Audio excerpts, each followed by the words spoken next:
Hey, what's going on YouTube? It is your boy GZTV. Sorry if I lag again. This is a live stream, so that's going to play into it a lot. But we are here to talk about the NBA action from Wednesday, October 30th. Obviously, a select amount of NBA games were on tonight, and we're going to talk about the close ones. So, no, we're not going to talk about Bronny and getting in and scoring his first NBA points. I'm not going to sit here and glaze that. But we have about 6 games to talk about, 5-6 games. So let's start with my Celtics. Obviously, unfortunately, losing to the Pacers in overtime, but losing happens. Pascal Siakam though scores 29 points. He makes the tie-breaking three to send the Pacers past the Celtics. They win by 3 in overtime. Yeah, I mean, with 6.1 seconds left in overtime, huge three-pointer. Obviously, Pascal Siakam was a scoring threat for the Pacers all night long, and they win. Previously unbeaten Boston Celtics, so now there's only, I think, the Cavs and the Thunder are the only undefeated teams, which 5 games into the season, that is kind of crazy. That really shows some parity around the league. I think that's a very good sign for the league going forward. Obviously, again, shout out to Pascal Siakam. He was cooking. Keita played really good defense for us. I really liked that. Again, Jason Tatum hit some huge shots. Obi Toppin was playing good defense. But again, it really was the Pascal Siakam show, an absolute masterful performance from him. Jason Tatum, though, 37 points. You get a 23-point performance for Derek White, who made all 5 of his threes. You get a 25-point performance for Jaylen Brown. And I'm not going to lie, we could have used a little bit more out of guys like Al Horford and guys like Jrue Holiday, especially Jrue Holiday. He's usually a big scoring threat. But we gave Peyton Pritchard 39 minutes, which is fucking insane. I mean, obviously, Missoula made the right move by doing that. But there you have it. Obviously, even like guys like Luke Cornett could get in over Al Horford when he's not playing so good. So I don't really know. Looking at the Pacers, though, 29 points and 11 rebounds for Pascal Siakam. He shot 75% from 3, 60% overall. Great shooting splits. And obviously, Tyrese Haliburton not having the greatest shooting splits to start the season, but he still ended the game with 17 points, 12 assists. And you get an insane performance from Bennedict Mathurin off the bench. And it's kind of funny because I've talked shit about Bennedict Mathurin a couple times on the channel for his performances recently. The guy put up 30 points and 11 rebounds over my favorite team while shooting 40% from 3, so I have to give him credit for that. Moving on, we have the Raptors and the Hornets. Tre Mann scores 27. The Hornets get 72 points from their bench, which is fucking insane. That is quite a rarity when your bench scores more than half of your actual points. That's insane. They beat the Raptors by 5. This is their first home win of the season. Obviously, great scoring nights from guys like Tre Mann and Nick Richards. Honestly, Nick Richards had a breakout game. This was absolutely insane.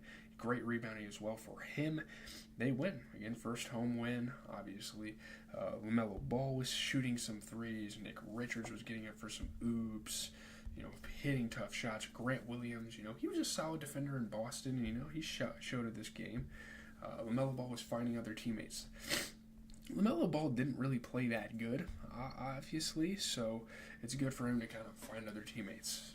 I like Tre Mann, who had a breakout game. I love seeing Tre Mann play well. So, looking at the Raptors, Jakob Poeltl had 20 points and 16 rebounds. You get 11 points and 11 assists from Davion Mitchell. You get 31 points for freaking RJ Barrett, 67% from 3, and Grady Dick had 30 points. I feel like the Raptors played really well in this game. It was just a tough one. Obviously, Grady Dick shot 33% from 3. It does come down to some bench guys. I don't really know. They don't really have that much off the bench in the first place anyway, so it's kind of like, what can you really say? Moving on to the Hornets, though, 24 points and 14 rebounds for Nick Richards. 25 points from Cody Martin off the bench, shooting 67% from 3. No one's talking about him. And 27 points for Tre Mann, who shot 50% from 3. That is amazing. Shout out to the Hornets. That's a really dope win to see, and especially with the bench involvement that they had in that game. Moving on to the Knicks and the Heat game. What we're really here to talk about, Karl Anthony Towns scores 44 points. The Knicks rally in the second half. They beat the Heat by 9. Holy cow, amazing game for Karl Anthony Towns here. Great scoring, great rebounding. Obviously a slow start from Jalen Brunson, but he comes out in the second half and he ends up having a really good performance as well. So those two complement each other and they come out and they have a win here. Great game for Cat. I mean, powering into the paint, hitting tough shots. Obviously, Tyler Hero hit a couple tough shots for the Heat. Again, it was awesome. Jalen Brunson and Cat really showed a connection this game, and that was awesome to see. Jaime Jaquez was moving the needle offensively to an extent for the Heat as well. making a couple of plays off the bench. But looking at the Knicks, man, 44 points and 13 rebounds for Karl Anthony Towns, who shot 80% from three and 58%, 68% from the field, I think it was.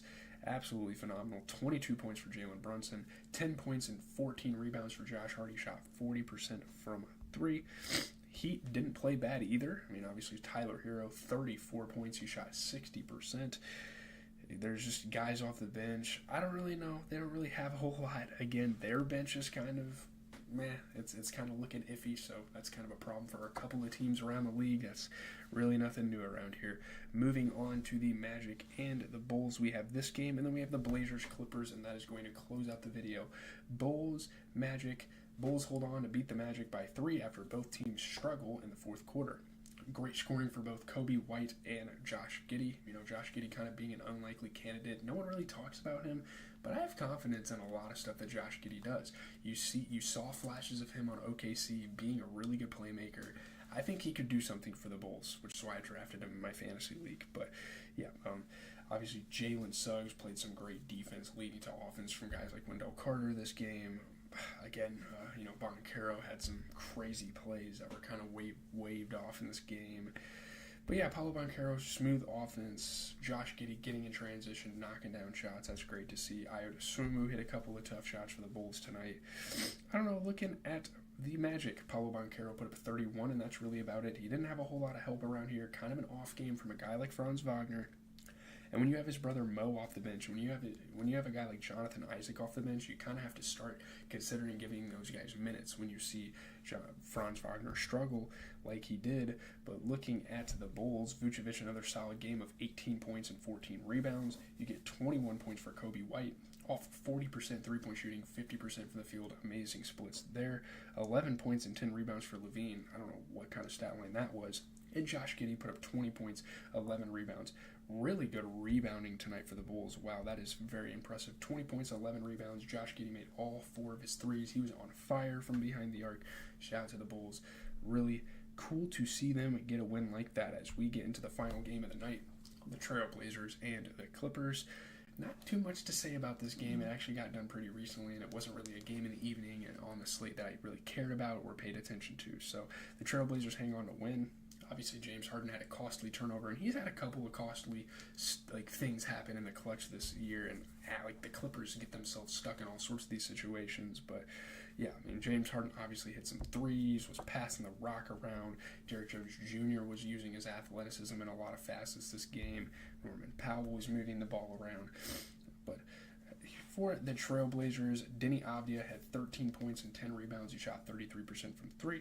You get a DeAndre Ayton performance of 15 points and 12 rebounds, so it's cool to see kind of those two work together on the boards for the team, 33% from 3. Anthony Simons put up 25, and he shot 33% from 3. Doesn't seem like a very impressive win, but the Trailblazers aren't all that of an impressive team anyway, so there you have it. The Clippers are obviously undermanned a great deal. James Harden had 19 points and 10 assists, and Norman Powell, once again, continuing to have a really good season so far. 30 points off of 50% shooting overall. That's great stuff. You would love to see a little bit more out of Terrence Mann. I don't really know, though. Like, Terrence, you have guys off the bench like Kai Jones, and you have guys like Nick Batum, Amir Coffey, Dunn, Kevin Porter Jr. that can take over for him, and I feel like especially a guy like KPJ, they need to start giving him more minutes and start kind of trying that out, because KPJ was a formidable NBA player when he was on the Rockets, so it's just going to take some time. Obviously, when Kawhi comes back too, they're going to have to integrate him into the system, so we will have to see what Ty Lue does with that. He has quite a bit of pieces around him to work with, so that'll be fun to watch. Looking Thursday, I don't know. There's not that many good games. I think the Suns and Clippers will be fun to watch once again. I think the Rockets-Mavs actually has potential to be a good game because the Rockets are a really fun young team, and obviously Luka is Luka. So we will have to see what happens. That is going to do it for the stream for the night. I am a little quiet, obviously, because it's like 12:30. I need to go to bed anyway. I have to register for classes tomorrow morning for the spring. So catch you guys. Again, this is just my supplemental stuff just to make up for me not making as many videos during the semester here. So hopefully you guys have a good rest of your night. Let me know what you guys thought of the action. Start discussions. Do whatever you want. I'm kind of yapping here so I can meet the minute mark. School has been kicking my ass, but at least we have basketball. At least we have sports.